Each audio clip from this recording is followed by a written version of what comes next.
Dear viewers, our topic today is the Dialectic of Enlightenment. The Dialectic of Enlightenment is a work of critical history co-written by Max Horkheimer and Theodor Adorno and originally published in 1947. It explores the historical and philosophical roots of the Enlightenment, which the authors argue has resulted in the domination of nature and human beings, leading to the destruction of both. The book is structured as a series of essays that examine various aspects of modern life, including culture, politics, and economics. The authors draw on a wide range of disciplines, including philosophy, sociology, psychology, and anthropology, to develop their argument.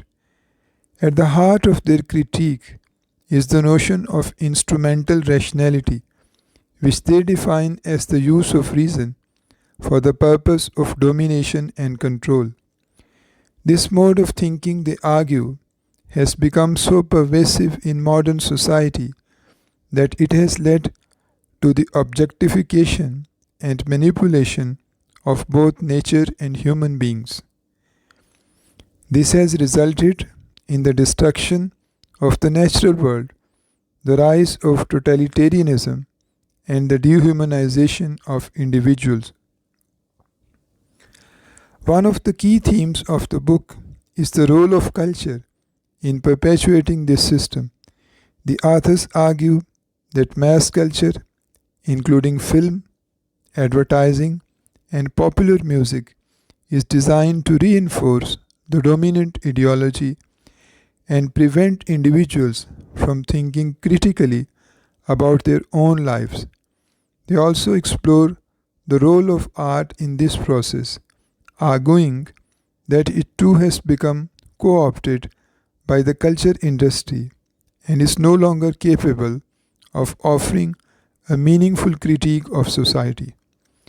The author also examines political implications of their argument, arguing that liberal democracy has become little more than a facade masking the underlying reality of domination and control. They suggest that only a radical rethinking of society, one that emphasizes human freedom and creativity, can lead to a truly emancipatory politics. Overall, Dialectic of Enlightenment is a complex and challenging work that raises important questions about the role of reason in modern society.